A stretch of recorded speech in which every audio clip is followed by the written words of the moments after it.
Most haunted adventures start somewhere far away. Foggy woods, abandoned asylums, places you have to find on a map. But sometimes the ghosts don't wait for a road trip. Sometimes they're right down the street. This is Gettysburg, my backyard, and one of the most haunted towns in America. And today, the old orphanage opens its doors to its very first PARAJAM. Welcome home. This is Haunted Travels. Every town has its ghosts. Some are legends whispered through time. Others are just people who never found their way home. Haunted Travels isn't about cheap scares or Hollywood horror. It's about the real places, the diners, back roads, and forgotten buildings where history still breathes. We go where the story lives, where the past doesn't rest quietly and the present pretends not to hear it. From small town folklore to America's most haunted landmarks, we're chasing the echoes that refuse to fade. Because sometimes the most haunted places are the ones that still feel alive.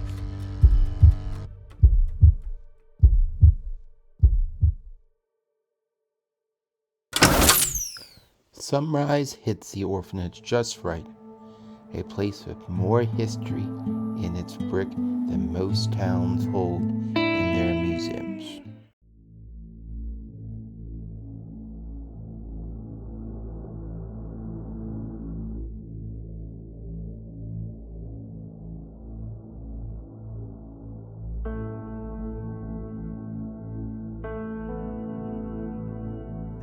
At 10 o'clock sharp, the con awakes up.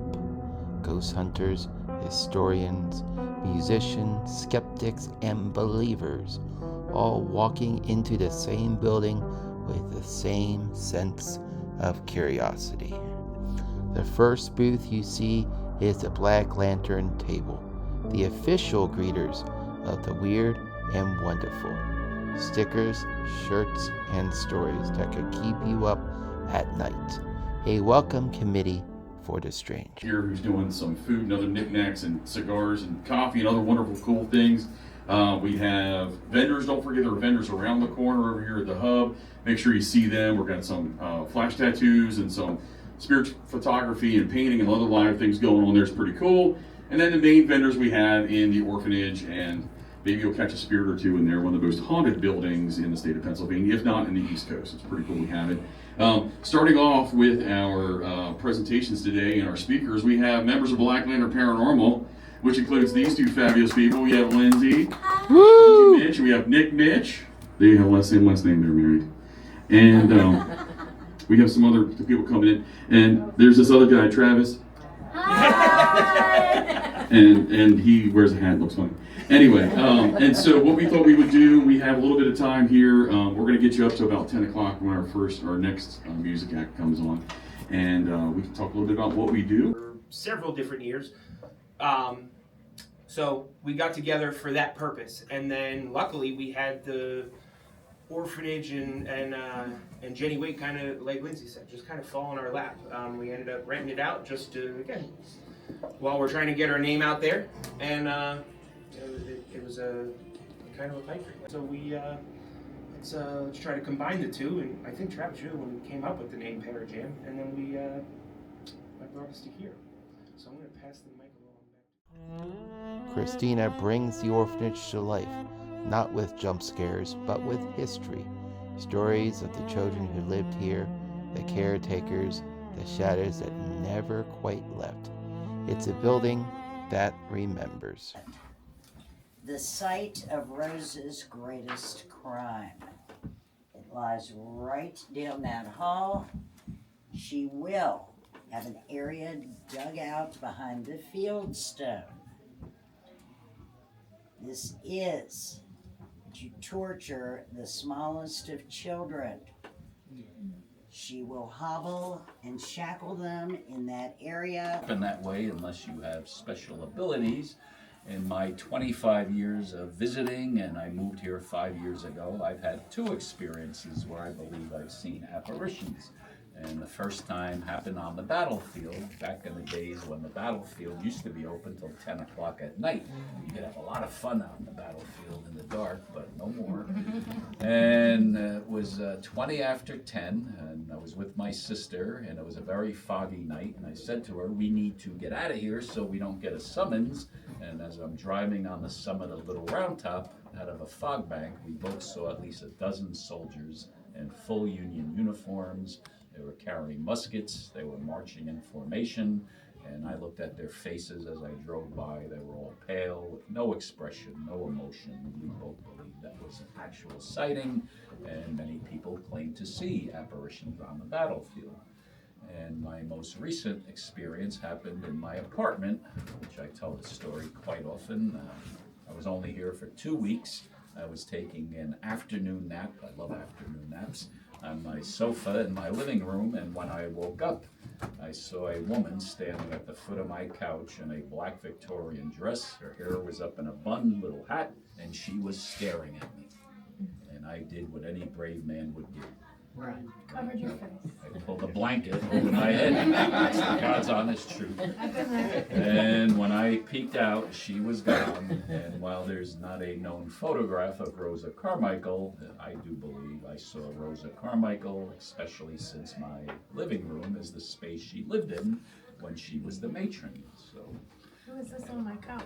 Huh? Who is this on my Yeah, couch? she was staring at me, checking on the new tenant at the time. But some of the more common things that I experience, sometimes I'm watching TV and the stations just change by themselves. I have a reading lamp that I never use, but it's remote controlled, and the spirits do like to get my attention by turning the light on. Sometimes when they haven't done it in a while, I will say, you guys haven't turned that light on at night, and then the next morning I get up. It happened like 3 times in a row. That light will be on waiting for me. And one time we had a direct descendant of one of the matrons who worked here before Rosa came, her last, Felinda Humiston, and Amos Humiston is the soldier, where the connection to the battle and the orphanage. He was the man that died with the photograph of his 3 children. So their great-great-grandson came for the first time. They took our ghost tour. Very nice man. We still keep in touch. I had to invite him upstairs to my apartment because his great-great-grandmother lived there as well. And when I said goodnight to him, I walk in the dining room, and that light that hadn't turned on in probably like 3 or 4 months turned on by itself, as if the spirits of the house knew there was a direct descendant here. And what else? I had things that moved around my apartment, anything from pictures flying off my dressers, windows have slammed shut. It's always fun when I'm giving a tour in the dining room and in my apartment right above. When nobody's up there, we hear footsteps walking up and down the apartment.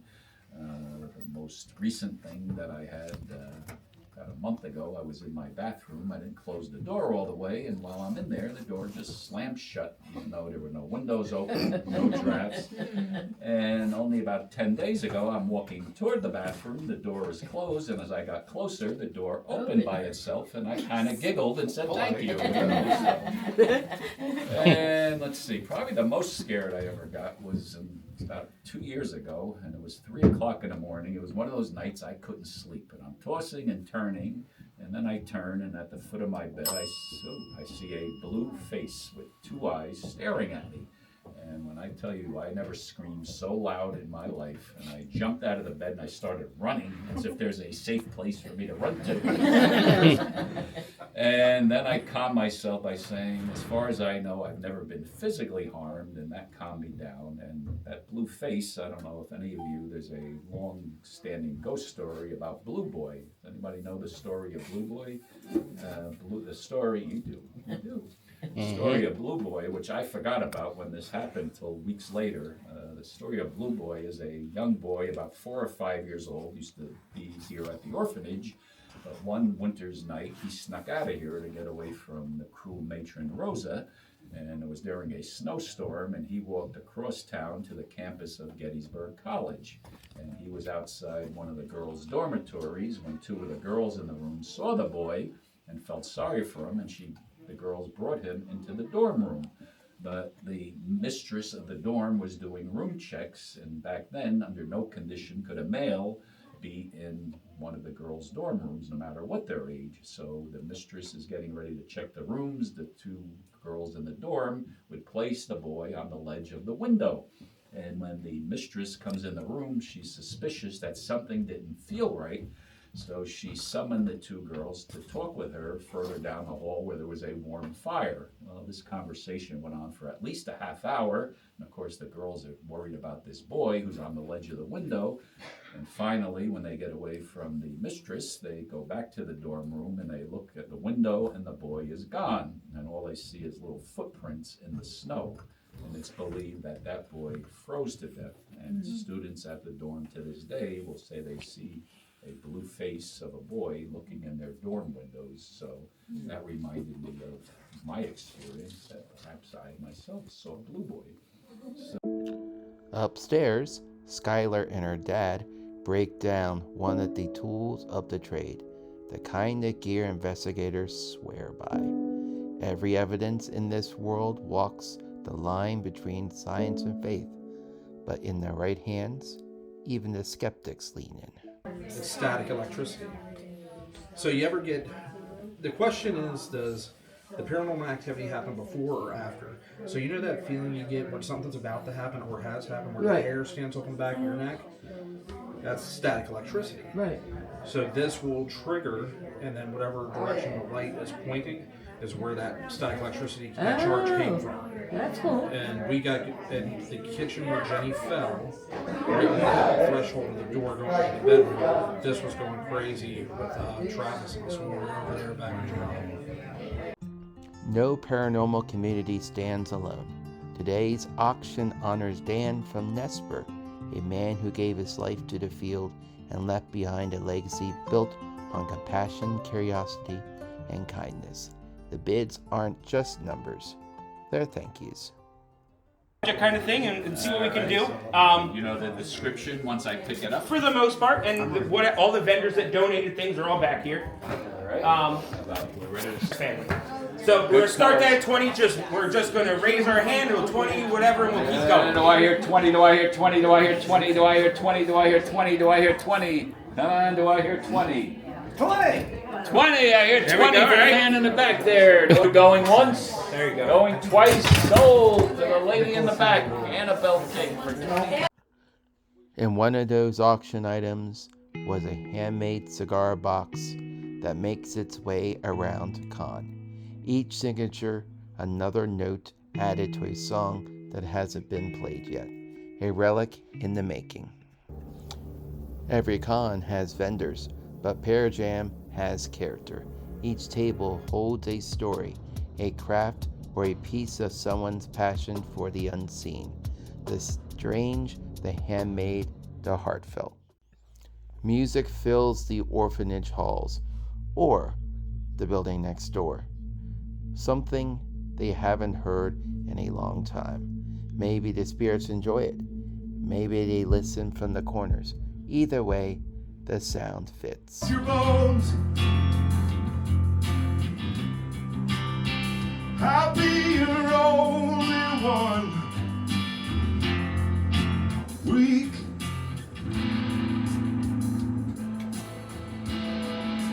and I'm tired. I need to sleep. As the night settles over Gettysburg, the orphanage closes its doors. PARAJAM ends, the building remains watching, waiting. Sometimes the biggest adventures don't require crossing state lines. Sometimes they happen right where you live. And sometimes the most haunted places feel the most like home.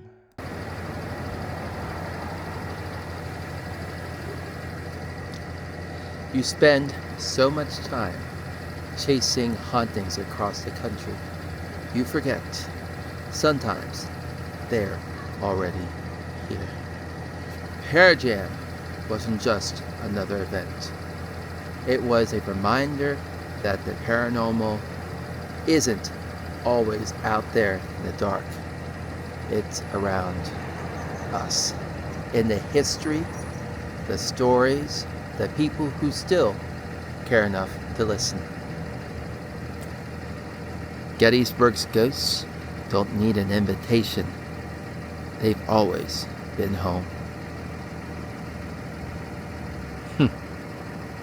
And for the haunted travels, so bye-bye.